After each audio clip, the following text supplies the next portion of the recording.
Hello and welcome to Upstack America's Oracle EBS Financials Functional Training. My name is Bob and I'm the lead senior consultant for Upstack America. And with me today I have Victor, who is also a senior consultant. And today we are handling lesson 8 of the fixed assets module. And Victor, please walk us through. Thank you, Bob, for the introduction, and welcome everybody to this lesson in our Financials Functional Training series. In this session, we are still looking at a set of steps for our assets module, and we are particularly looking at the book controls.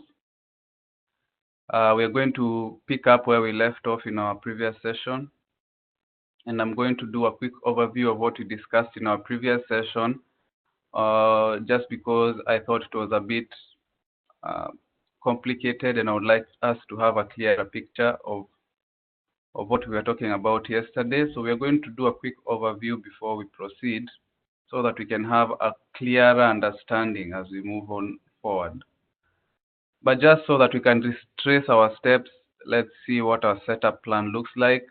We create key flex fields, which we already did, the three of them: asset category, asset location, and asset key. We configured system controls, which basically involved giving an enterprise name and entering the three flex fields that we are going to use. And now we are in book controls, okay?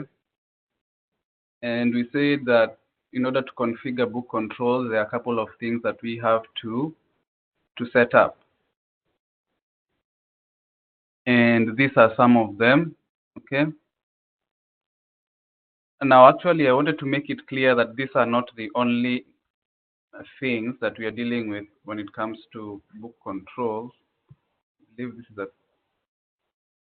current session. So I'm going to go to setup, that navigation that is on the slide, which is setup, asset system, book controls. Okay, I have to log in.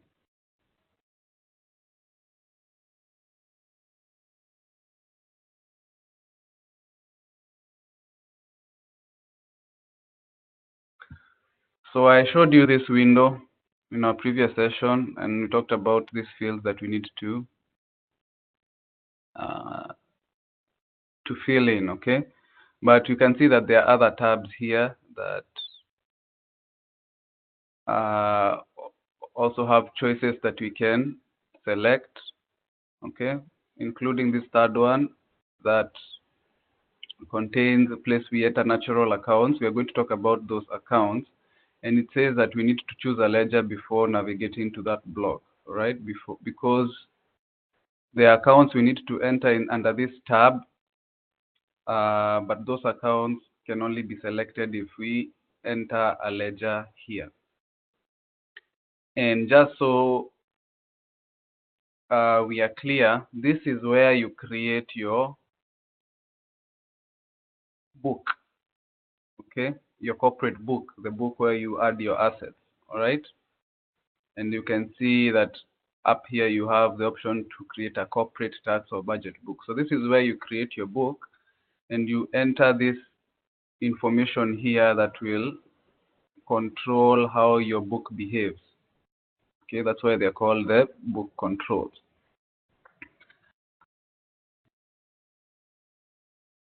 So I just wanted to make it clear that these are not the only things we are going to be entering for book controls, but we have to start somewhere. So we discussed the depreciation calendar, the prorate calendar, and the prorate convention in our previous session. And that is what I want to quickly skim over because it was a bit convoluted, right? So we talked about the prorate convention, and it is a bunch of date ranges, okay, and a prorate date, all right? And you can have various conventions. We talked about the half-year convention, current month.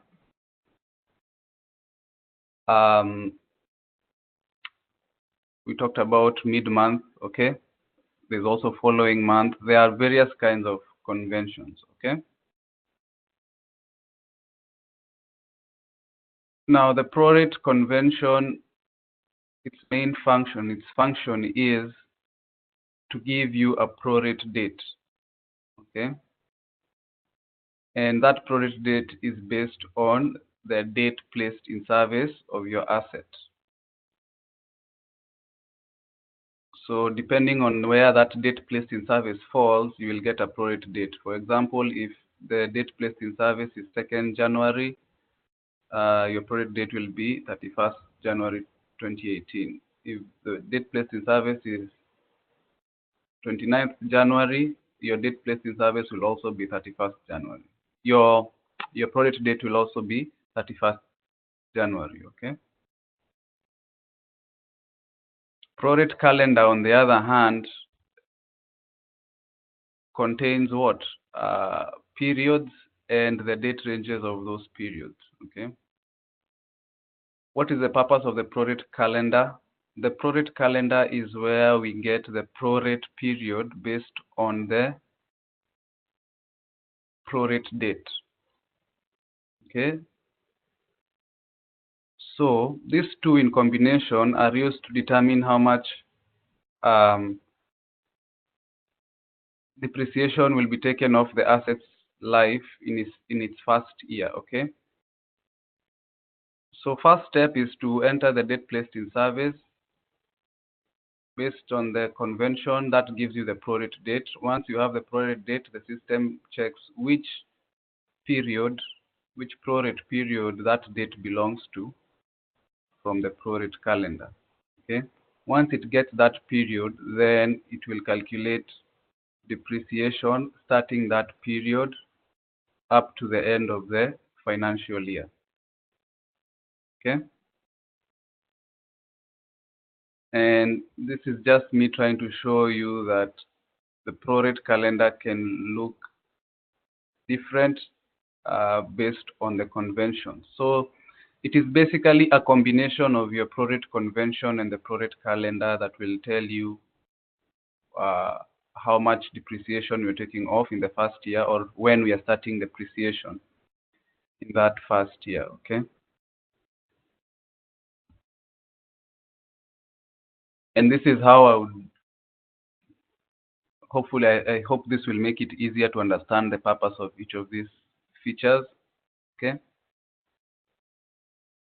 The prorate convention and calendar, as I have said, in combination are used to calculate how much depreciation to take in the asset's first and last years of life.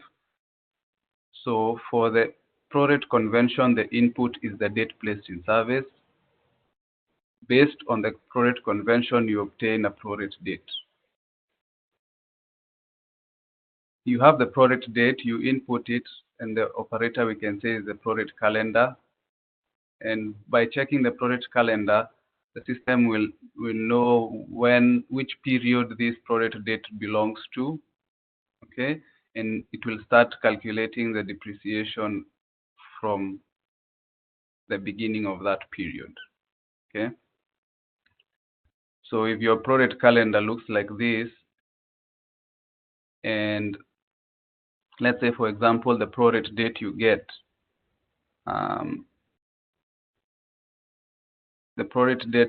is 31st March, then depreciation will start to be calculated from the beginning of this second section of March, right? Because that date falls here. So 16th March through 31st March. That way you'll get only the half depreciation expense for this full month of March, okay?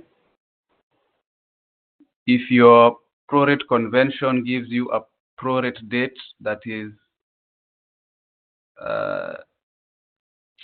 let's say 15th March, okay? That date falls here, so depreciation will start to be calculated from the beginning of March here, and will be calculated for every period after that. So it is the combination of the prorate convention and the prorate calendar that gives us that information of when to start calculating depreciation, or basically how much depreciation will be taken in the asset's first year of its life, and consequently the last year. I mean, just to mention, There are some regulators that may require you to also have a retirement convention. So there are also those, but we are not going to talk about them in too much detail. The Prorate convention is enough and can calculate the depreciation for both the first and the last years. Okay, so I hope now those concepts are clear, particularly the Prorate convention and calendar. The depreciation calendar is pretty straightforward. Okay, but remember we said the depreciation calendar and the Prorate calendar can be the same thing.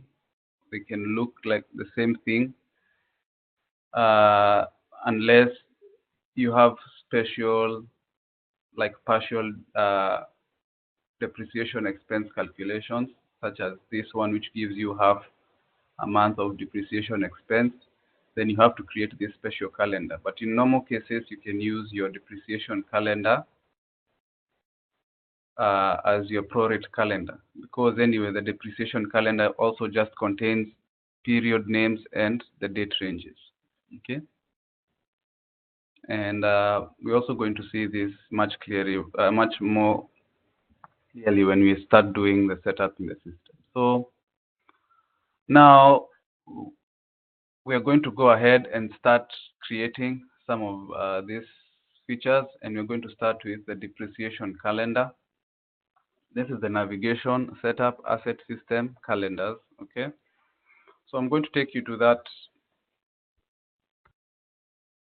tab so that I can demonstrate something. So setup, asset system, and calendars. So this is where you create your calendars. Actually, this is where you create your prorate and also where you can create your depreciation calendar if those two are different. Okay.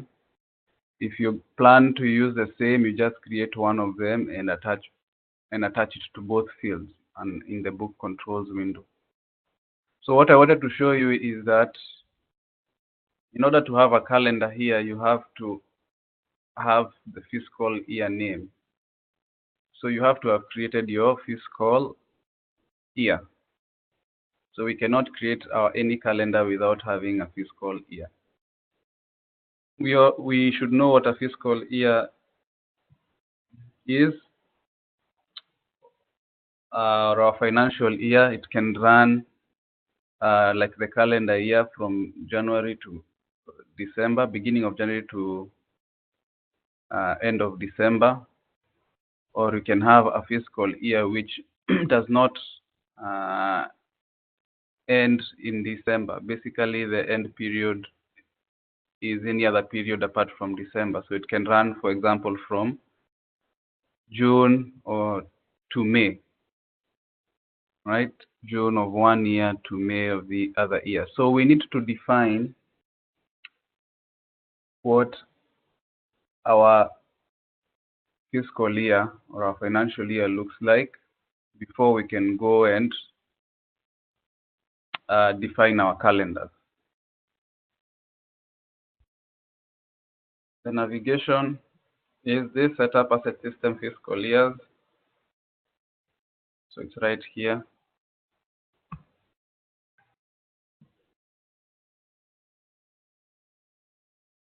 So we need to create our fiscal year here. Let me see if we have different ones.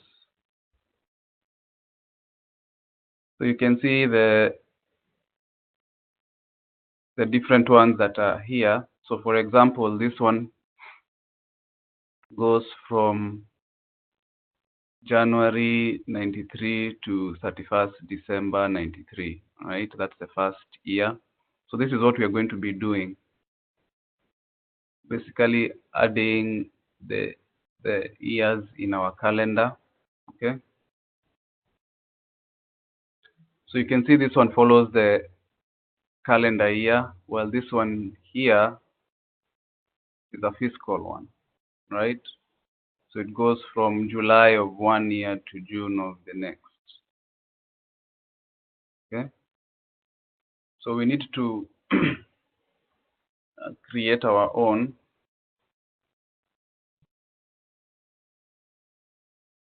And we can call it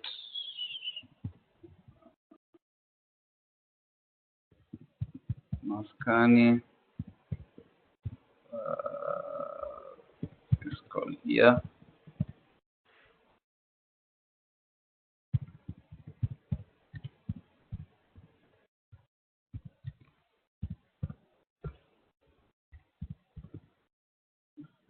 Fiscal year.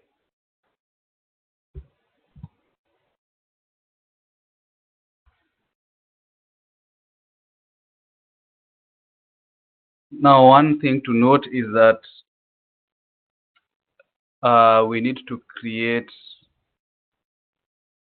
at least one extra fiscal year past what is in our calendar. Okay.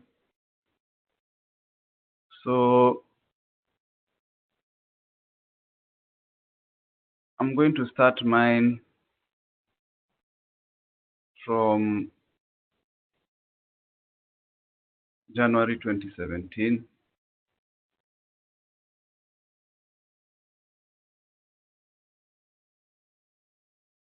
to 31st December 2017,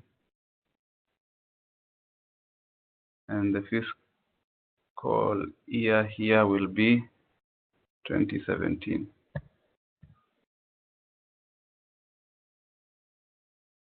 Now, this is good because when you just click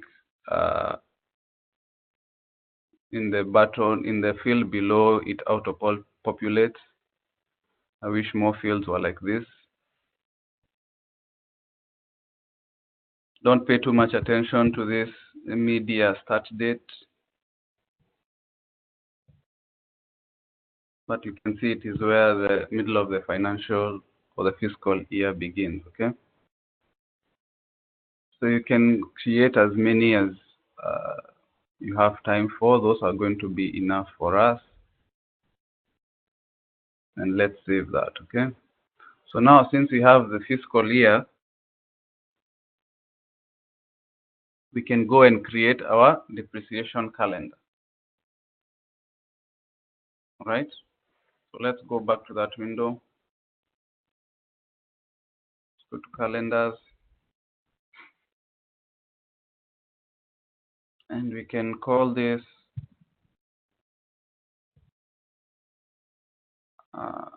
Maskani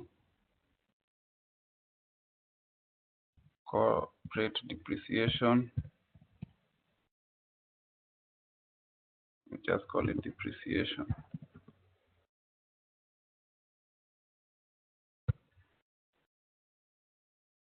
The description, I'll say Maskani corporate depreciation.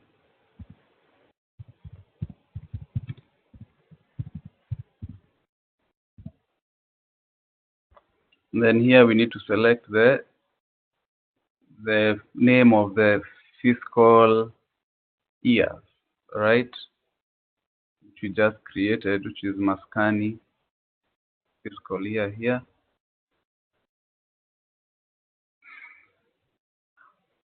Remember what we said about depreciation calendar. Once the annual depreciation is calculated, it is divided by the number of periods in the depreciation calendar, okay, to get the periodic depreciation. So the number of periods is going to be 12.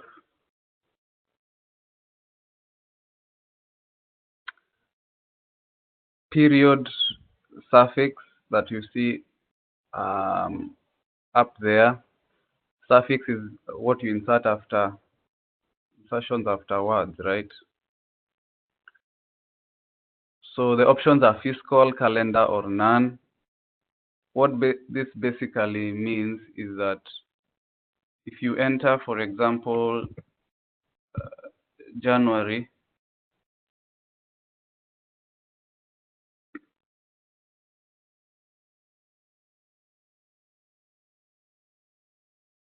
so if you enter January and you have period surface fiscal, it will enter something like January 19, okay? After the period name, depending now on whether you selected fiscal or calendar, standing for the fiscal or calendar years.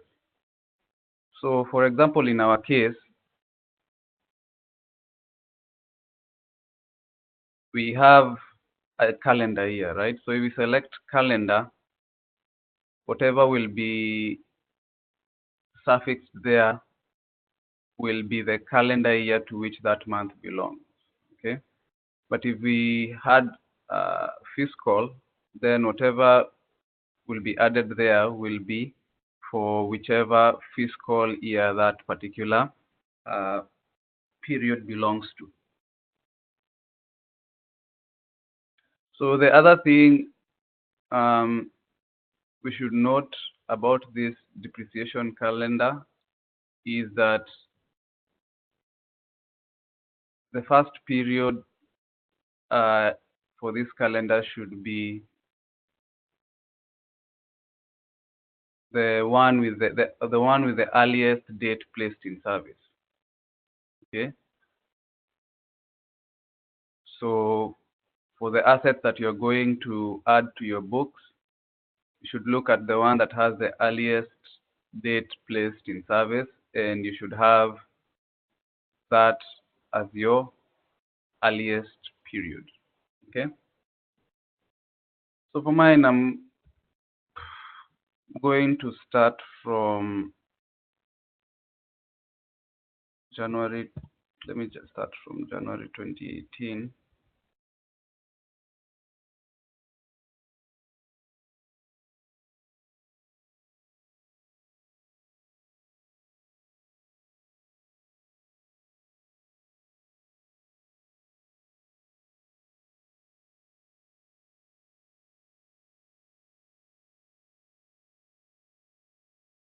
To 31st January 2018. So these calendars are pretty good because they populate themselves like this. If you just click,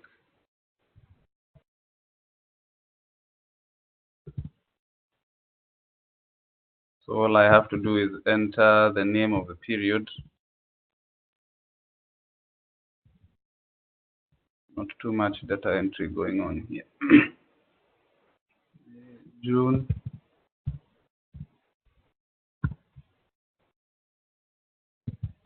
July 2018, August 2018,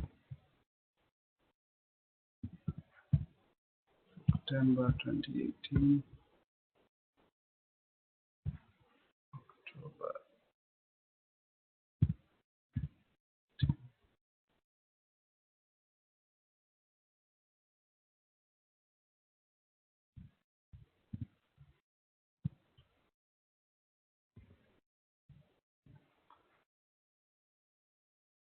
So let me create 2019 too.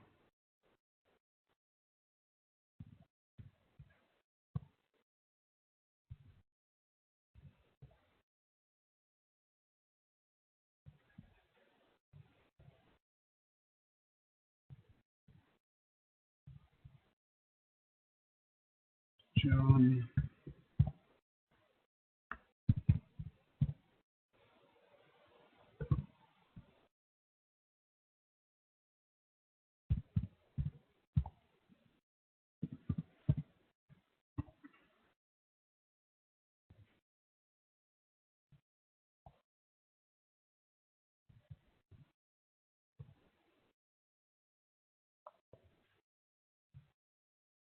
Okay, so This calendar should serve us well.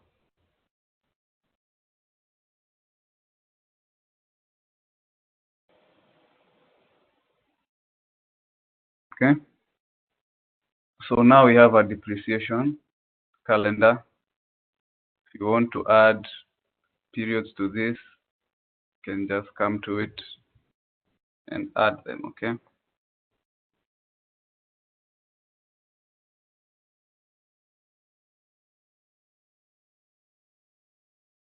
All right.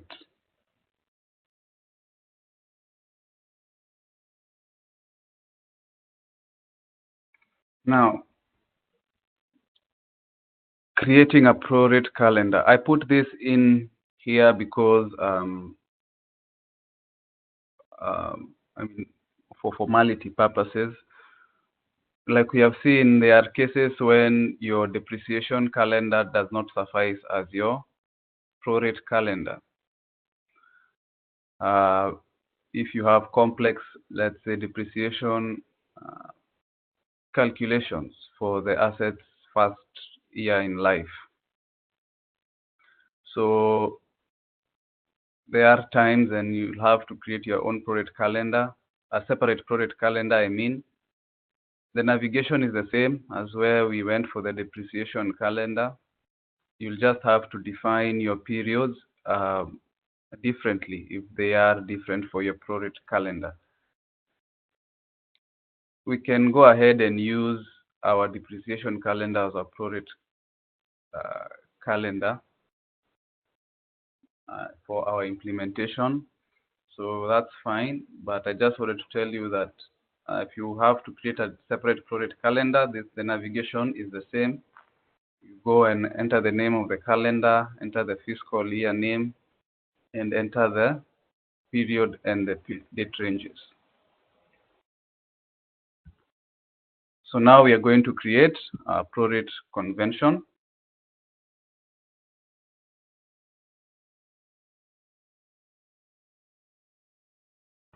Now, this is the navigation that you follow when you want to create a convention, okay? So when you're adding assets to your book,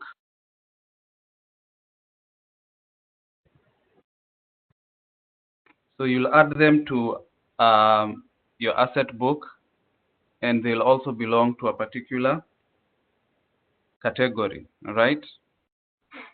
So when you're creating a category, you'll have to specify a prorate convention, all right? So in the book controls, we have a place where we enter the prorate calendar. Okay, we didn't see a place where we enter the prorate convention. So, but we know that the prorate convention and the prorate calendar, they work together to give us the how to get the first year depreciation of an asset. So if you're going to create a prorate convention, where are we going to use it? So when you're creating categories for your assets, then you have to specify a prorate convention. Okay, and since you have specified a prorate calendar for your books, then those two will come together when it comes to calculating the depreciation for the first year. Okay, and this is why we say these prorate conventions are given by regulators based on the type of the asset. So it's when you're creating the category that you will have to indicate the convention. But this is the navigation to create the convention. So let's follow it and do that. So set up asset system prorate conventions.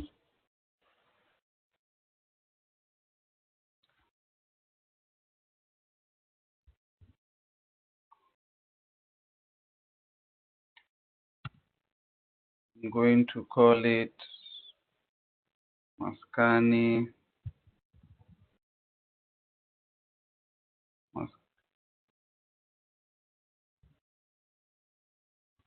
Okay.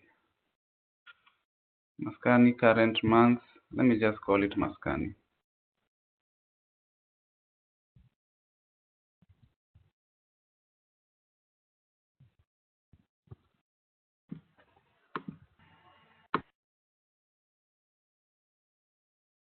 So I'm going to add CM here, say current month convention. Maybe put that in the description too.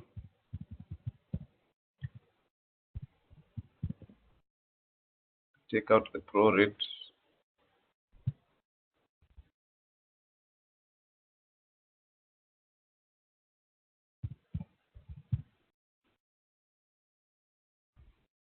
All right, so fiscal year name should be Maskani. We leave it as depreciate when placed in service. So if this is a current month convention, okay, so how are we going to define it? So from date starting January 2017, which is the first period in our calendar, right? So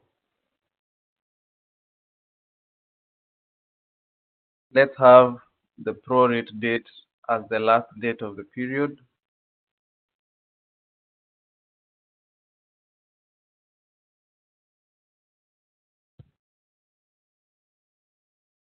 And once we do that, we just have to click the fields below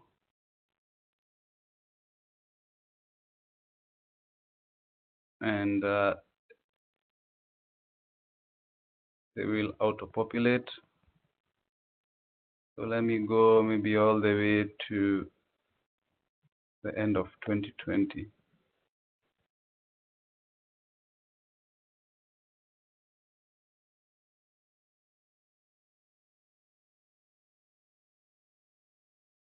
Okay. So I can save our prorate convention. Remember we said the prorate convention is what? Date ranges and a prorate date. Okay, so date placed in service falls in a particular range, it gets a particular prorate date. All right. So let me save that.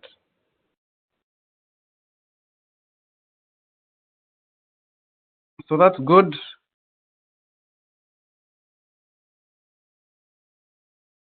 We have created a prorate convention, prorate depreciation calendar, which we're also going to use as a prorate calendar. Okay. So